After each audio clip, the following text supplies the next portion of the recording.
अस्सलामु अलैकुम वरहमतुल्लाहि वबरकातुहू। क़ायदा विद तजवीद चैनल में क़ारी मोहम्मद सलीम एक नई वीडियो, एक नए सबक और नई उम्मीद के साथ आपकी खिदमत में हाज़िर हूँ। दुआ करता हूँ अल्लाह रब्बुल इज़्ज़त मुझे सही समझाने और आप सबको सही समझने की तौफ़ीक अता फ़रमाएँ। पिछली वीडियोज़ के लिए मैं उन लोगों का शुक्रगुज़ार हूँ जिन्होंने अपनी नेक तमन्नाओं और नेक दुआओं से मुझे नवाज़ा। अल्लाह पाक उनको दोनों जहानों की कामयाबी और कामरानी अता फ़रमाए। तो आइए हम अपना आज नया सबक पढ़ते हैं। अऊज़ु बिल्लाहि मिनश शैतानिर रजीम। बिस्मिल्लाहिर रहमानिर रहीम। हुरूफ़ हिजा, हुरूफ़ तहज्जी या मुफ़रदात, इनका सिलसिला हमारा चल रहा है इंशाअल्लाहुल अज़ीज़। और इसमें मैं आपको 8 हुरूफ़ और उनके मखारिज और उनकी तादाद और तफसील पूरी से तफसीलन आगाह कर चुका हूँ। यानी हमने अलिफ से लेकर या रा तक, अलिफ से लेकर रा तक ये 8 हुरूफ और इनकी पूरी तफसील और इनकी हर मखरज में अपने अपने मखरज में जितनी तादाद हैं उन सब से तफसीलन आगाह कर चुका हूँ। पिछली वीडियो में मैंने बात की थी रा, नून और लाम की, कि बाज़ कुर्रा इन तीनों हुरूफ को एक ही मखरज में शामिल करते हैं क्योंकि करीबुल मखरज हैं इसीलिए, और बाज़ कुर्रा ने इनको अलग अलग 3 मखरज में बताया है। यानी ये इतने करीबुल मखरज हैं, इनको बहुत तफसीलन समझना पड़ता है। इतने करीबुल मखरज हैं, इनको काफ़ी तफसीलन समझना पड़ता है, फिर जाके समझ में आता है। मैंने आसानी के लिए कोशिश की थी कि आसान तरीके से आपको इन तीनों का मखरज समझा दूं, तो अल्लाह करे मेरी वो कोशिश कामयाब हुई हो। लेकिन आज मैं फिर से इनकी तफसील जो तजवीद में जिस तरह से है बाकायदा नाम और तफसील के साथ आपको समझाने की कोशिश करूँगा। आम आदमी की समझ से थोड़ा सा बालातर है, लेकिन समझ लेने के बाद इंशाअल्लाहुल अज़ीज़ काफ़ी आसान और सहल हो जाता है। तो इन 3 हुरूफ का जो मखरज और ताल्लुक़ है वो है ज़ुबान के 3 हिस्सों से।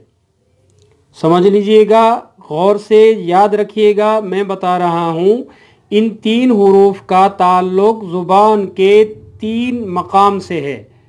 ज़ुबान के वैसे तो तजवीद में ज़्यादा मकाम बताए गए हैं, लेकिन मैं 3 का तज़किरा कर रहा हूँ। तरफ़तुल लिसान, ज़ुबान का वो हिस्सा जो नोक से थोड़ा पीछे होता है और सामने के दांतों को लगता है। तरफ़तुल लिसान, ज़ुबान की नोक से थोड़ा पीछे का हिस्सा जो दांतों को लगता है, अरबी या तजवीद में उसको तरफ़तुल लिसान कहते हैं। हाफ़तुल लिसान, ज़ुबान का वो हिस्सा या वो किनारे या वो करवट, हम उर्दू में आम तौर पर उनको करवट के नाम से जानते हैं या किनारों के नाम से जानते हैं। यानी वो हिस्सा, ये समझ लीजिए, वो हिस्सा जो दाढ़ों को लगता है, ऊपर के मोटे दांत यानी दाढ़, उर्दू में जिनको दाढ़ कहते हैं, वो हिस्सा ज़ुबान का जो दाढ़ों को लगे उसको हाफ़तुल लिसान कहते हैं। और तीसरा हिस्सा है ज़हरुल लिसान। ज़हरुल लिसान यानी ज़ुबान का वो हिस्सा जिसको हम उर्दू में पुश्त या पीठ के नाम से जानते हैं, पीठ या पुश्त के नाम से जानते हैं, उसको अरबी या तजवीद में ज़हरुल लिसान कहते हैं। अब जो रा है इसमें तरफ़तुल लिसान यानी ज़ुबान का वो हिस्सा जो सामने के दांतों को लगता है, नोक से थोड़े पीछे का हिस्सा, जब वो दांतों को लगने वाला हिस्सा जब सामने के 2 दांतों के, सामने के ऊपर के 2 दांतों के मसूड़ों को लगे, और इसमें थोड़ा सा ताल्लुक़ ज़हरुल लिसान का है। यानी पहले तो क्या होगा, तरफ़तुल लिसान सामने के ऊपर के 2 दांतों के मसूड़ों को लगेगी, उसके बाद ज़हरुल लिसान यानी ज़ुबान की जो पुश्त है उसमें हल्का सा गड़ा पड़ जाएगा। रॉ के पढ़ने में, रॉ के मखरज को अदा करने में क्या होगा?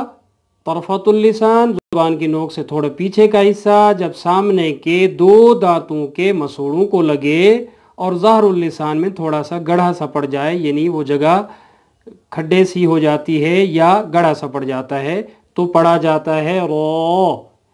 उसके बाद है जी नून। हाफतुल लिसान, ज़ुबान की करवट या ज़ुबान के किनारे या वो हिस्सा, उर्दू में आसानी से समझने के लिए मैं बता रहा हूँ, ज़ुबान का वो हिस्सा जो दाढ़ों को लगता है, जो दाढ़ों को लगता है, वो जब सामने के ऊपर के 3 दांतों के मसूड़ों को लगे तो पढ़ा जाएगा नून। इसमें तरफा या वाहिक एक दांत होता है नोकीला, उसको इसमें लेना देना कोई नहीं है। इसमें क्या होगा? हाफतुल लिसान, ज़ुबान का वो हिस्सा जो दाढ़ों को लगता है, उसको उर्दू में करवट या किनारे भी कहते हैं, जब सामने के 3 दांतों के मसूड़ों को लगे तो पढ़ा जाएगा नून। तरफतुल लिसान यानी ज़ुबान का वो हिस्सा जो रा में मैंने तफसील में बताया है, तरफतुल लिसान मा कुछ हिस्सा हाफा का, यानी तरफतुल लिसान ज़ुबान की नोक से थोड़ा पीछे का हिस्सा जो दांतों को लगता है वो, और ज़ुबान की करवट जो अभी नून में बताई थी मैंने, ज़ुबान की करवट या किनारे या वो हिस्सा जो दाढ़ों को लगता है। तरफतुल लिसान और हाफतुल लिसान जब 4 दांतों के ऊपर के 4 दांतों के मसूड़ों से लगे तो पढ़ा जाएगा लाम। तरफतुल लिसान और थोड़ा सा कुछ हिस्सा हाफतुल लिसान का, यानी दांतों से लगने वाला और दाढ़ों से लगने वाला, ये दोनों हिस्से जब सामने के ऊपर के 4 दांतों के मसूड़ों से लगे तो पढ़ा जाएगा लाम। अच्छा, ये दाएं से लगाना आसान है, बाएं से मुश्किल है, और दोनों साइडों पे यानी ज़ुबान के ऊपर के ज़ुबान का वो हिस्सा तरफतुल लिसान या हाफतुल लिसान बाईं साइड लगाना मुश्किल है, दाईं साइड आसान है, दोनों तरफ से लगना बहुत ही मुश्किल होता है। तो उसके बाद हम चलेंगे रॉ के बाद बारी है जा की। आज का हमारा नया मखरज, नया हर्फ और इसकी तफसील, इसकी तादाद, इनकी तादाद यानी इस मखरज में क्या है। ये टोटल 3 हुरूफ हैं जिनको हुरूफ सौफीरियह कहते हैं। तजवीद अरबी में हुरूफ सौफीरियह कहते हैं। सफ़ीर कहते हैं सीटी सी आवाज़ या चिड़िया की सी आवाज़ को। अरबी में सफ़ीर कहते हैं चिड़िया की सी आवाज़ या सीटी बजने की सी आवाज़ को अरबी या तजवीद में क्या कहते हैं? सफ़ीर। तो इन तीनों हुरूफ में वो आवाज़, वो सिफ्त पाई जाती है इनके पढ़ने में, यानी सीटी की सी आवाज़ और चिड़िया की सी आवाज़ आती है, इसलिए इन हुरूफ को हुरूफ सौफीरियह कहते हैं। ये 3 हैं, जा, सीन और सौद। जा, सीन और सौद हुरूफ सौफीरिया, सीटी वाले हुरूफ या सख्ती से पढ़े जाने वाले हुरूफ। उर्दू में हम लोग आसानी से यही समझाते हैं, सीटी से पढ़े जाने वाले हुरूफ या सख्ती से पढ़े जाने वाले हुरूफ 3 हैं, जा, सीन और सौद। जुबान की नोक, जुबान की नोक रअसुल लिसान, तजवीद अरबी में उसको रअसुल लिसान कहते हैं। हम कहते हैं उर्दू में जुबान की नोक जब नीचे के 2 दांत, नीचे के 2 दांतों के किनारों से थोड़ा हिस्सा ऊपर के दांतों को भी लगता है। इसमें समझने की बात, याद रखने की बात क्या है, जुबान की नोक यानी रअसुल लिसान जब नीचे के सनाया सुफला जिनको कहा जाता है, सनाया उलिया ऊपर के 2 सामने के दांतों को और नीचे के 2 दांतों को सनाया सुफला कहा जाता है, उनके किनारों से लगे और थोड़ा सा जुबान का हिस्सा ऊपर के दांतों को भी लगता है, तो ये 3 हुरूफ पढ़े जाते हैं, जा, सीन और सौद।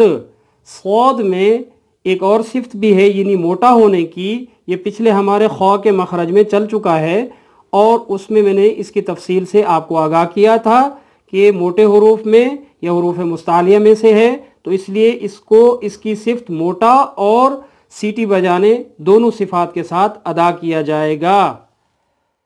सदक़ल्लाहुल अज़ीम व सदक़ रसूलुहुन नबियुल सादिक़ुल अमीनुल करीम व नहनु अला ज़ालिका मिनश शाहिदीन व शाकिरीन वल्हम्दुलिल्लाहि रब्बिल आलमीन। उम्मीद करता हूँ कि आज की वीडियो, आज का सबक आप सबको अच्छा लगेगा। अगली वीडियो तक इजाज़त चाहता हूँ। अल्लाह निगहबान।